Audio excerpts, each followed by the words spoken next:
দর্শক, বাংলা নতুন বছরের প্রথম প্রহর থেকেই আমাদের সহকর্মীরা দেশের নানা প্রান্তে খবর সংগ্রহ করতে গেছেন। উৎসবের সর্বশেষ তথ্য আপনাদেরকে জানানোর চেষ্টা করছেন। সেই ধারাবাহিকতা একটু বজায় রাখবো।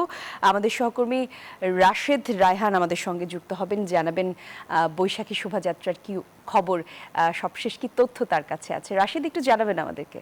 শোভাযাত্রা শেষ হয়ে গেল, মানুষের যে আনন্দ, মানুষের যে নিজেদের মধ্যে রঙের বিনিময়, সম্প্রীতির বিনিময়, ভালোবাসার বিনিময় এবং শান্তি প্রতীক যেটিকে বলা হয় পায়রা, সেই পায়রা সহ নানান যে মোটিভ সেগুলো নিয়ে র্যালি করার পরে কিন্তু সবার মধ্যে যে আনন্দ সেটি কিন্তু আরও দ্বিগুণ কিন্তু বেড়ে গেছে। বিশেষ করে পরিবার পরিজন নিয়ে সবাই কিন্তু মেতে উঠেছে এই বৈশাখ উদযাপনে। যেহেতু নগরবাসীর জন্য সবারই কর্মব্যস্ত সময় যায়, বাকি সময়গুলোতে আজকে ছুটির দিন পেয়ে সবাই কিন্তু মেতে উঠেছে এই বাংলা নতুন বছরের নতুন সূর্যের সাথে নতুনভাবে নিজেকে সাজিয়ে তুলে পরিবার পরিজনের সবাই কিন্তু মেতে উঠেছেন এই দিনটি উদযাপনের জন্য। এবং আমি ঢাকা বিশ্ববিদ্যালয়ের আশেপাশের প্রতিটি জায়গাতেই ঘুরে দেখছিলাম বাংলা একাডেমির প্রাঙ্গণে, সেখানে আমরা মেলা দেখেছি। এই মুহূর্তে আমি রয়েছি সোহরাওয়ার্দী উদ্যানে, সেখানে কিন্তু মেলা বসেছে, নানান ধরনের জিনিসের পসরা বসেছে, সেখানে ফুল পাওয়া যাচ্ছে, নানান ধরনের খাবার পাওয়া যাচ্ছে, চুড়ি পাওয়া যাচ্ছে, নাগরদোলা রয়েছে।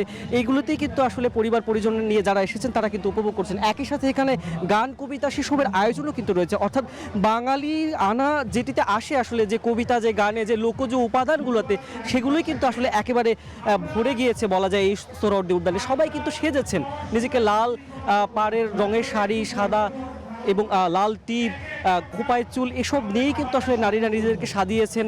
সঙ্গে যে সঙ্গী রয়েছে তাকে নিয়ে কিন্তু ছবি তুলছেন, হাসি খেলায় মেতে উঠেছেন। অর্থাৎ নববর্ষের শোভাযাত্রা শেষ হয়ে যাওয়া মানেই কিন্তু, র্যালি শেষ হয়ে যাওয়া মানেই কিন্তু উৎসব আসলে শেষ হওয়া না, উৎসব সবে আসলে শুরু হয়েছে সেরকমটা আমরা দেখতে পাচ্ছি। এবং এই মেলা কিন্তু আসলে কয়েকদিন ব্যাপী চলবে। বিশেষ করে বাংলা একাডেমির সামনে যে মেলা রয়েছে সেটি এক সপ্তাহ ধরে চলবে সেরকমটা আমরা জানি। এবং সোহরাওয়ার্দীর উদ্যানে এই মুহূর্তে যে আয়োজন আমরা দেখতে পাচ্ছি সেটিও দিন ব্যাপী চলবে। এবং নানান খাবারের পসরাও এখানে রয়েছে এবং তরুণ তরুণীরা থেকে শুরু করে শিশুরা সবাই কিন্তু সেগুলোতে একেবারে মজে গিয়েছে। আপনি জানেন যে এবারে কিন্তু যে র্যালি ছিল বা শোভাযাত্রা ছিল, বৈশাখী শোভাযাত্রা, তার যে প্রতিপাদ্য সেটি কিন্তু ছিল নববর্ষের ঐকতান, গণতন্ত্রের পুনরুত্থান। এবং সেটিকে ধরেই কিন্তু সবাই আসলে নিজেদের মতো করে উদযাপন করছেন স্বাধীনভাবে। এবং সবার মধ্যে কিন্তু একেবারে উৎসবের আমেজে কিন্তু টইটুম্বর, কারোর মধ্যেই কিন্তু কোনো খারাপ লাগা বা অন্য কিছু নেই। অশুভ শক্তিকে দূর করে এই নতুন বছরের শুরুটা সবাই কিন্তু যত গ্লানি জীর্ণতা সেসব মুছে ফেলে, ধুয়ে ফেলে সবাই কিন্তু চাচ্ছেন এগিয়ে যেতে, বাকি বছরটা সুন্দরভাবে যায়। আমাদের সহকর্মী শাহালি জয় এই মুহূর্তে রয়েছেন বাংলা একাডেমিতে, আমরা চলে যাব তার কাছে, জানবো সেখানে বৈশাখ উদযাপনের খবর তার কাছ থেকে। জয়। রাশেদ, আপনাকে ধন্যবাদ। আপনি যেমনটি উৎসব মুখরতার খবর দিচ্ছিলেন ঢাকা বিশ্ববিদ্যালয় এলাকায়, সেই উৎসবের আমেজ কিন্তু আমরা দেখতে পাচ্ছি বাংলা একাডেমি প্রাঙ্গণেও। পহেলা বৈশাখ এবং নববর্ষ উপলক্ষে কিন্তু এখানে 7 দিনের বৈশাখী মেলার আয়োজন করা হয়েছে এবং এই মুহূর্তে সেই মেলার উদ্বোধনী অনুষ্ঠান চলছে। আমরা দেখতে পেয়েছি যে এখানে সংস্কৃতি মন্ত্রী নিতাই রায় চৌধুরী এটির উদ্বোধন করছেন। একই সঙ্গে শিল্পমন্ত্রী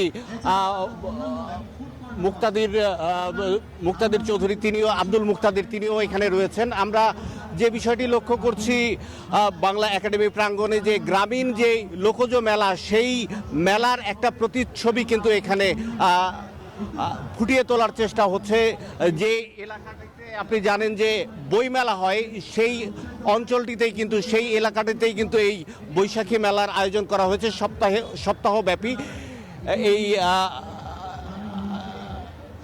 এই মেলাতে নানা বয়সের, নানা শ্রেণী পেশার মানুষরা আসছেন এবং আমরা লক্ষ্য করছি যারা বাংলাদেশে অবস্থানরত, যারা বিদেশি যারা রয়েছেন, অতিথি বাংলাদেশের, তারাও কিন্তু বাঙালি যে সংস্কৃতি রয়েছে সেই সংস্কৃতির যে সুধা, সেই সুধা উপভোগ করতে, সেই উৎসব উদযাপন করতে তারা কিন্তু এসে পৌঁছেছেন এই বৈশাখী মেলা প্রাঙ্গণে। আমরা দেখতে পাচ্ছি যে এখানে নানা বয়সের মানুষ রয়েছেন, তবে সবচেয়ে বেশি উপভোগ করছেন এই আয়োজন আসলে শিশুরা, কারণ শিশুদের জন্যই কিন্তু এই উৎসব বেশি বর্ণিল হয়ে ওঠে। এবং আমরা দেখতে পাচ্ছি যে অভিভাবকদের সঙ্গে শিশুরা আসছেন, তারা মেলা প্রাঙ্গণ ঘুরে দেখছেন এবং একই সঙ্গে যারা অভিভাবক যারা আছেন, নানা বয়সের যারা মানুষ রয়েছেন, তারাও আসছেন, তারাও উপভোগ করছেন। আমরা একই সঙ্গে দেখতে পাচ্ছি এই মেলায় উপভোগ করতে এসেছেন বাংলাদেশে অবস্থানরত কয়েকজন বিদেশি। আমরা যদি তাদের কারোর সঙ্গে একটু কথা বলতে পারি। হ্যালো, এই মুহূর্তে আসলে তারা ব্যস্ত রয়েছেন এই বৈশাখী মেলা উদযাপনে। তো এই ছিল আসলে আমার কাছ থেকে এই বাংলা একাডেমি প্রাঙ্গণের সর্বশেষ খবরাখবর। ফিরে যাচ্ছে স্টুডিওতে। ধন্যবাদ আপনাকে।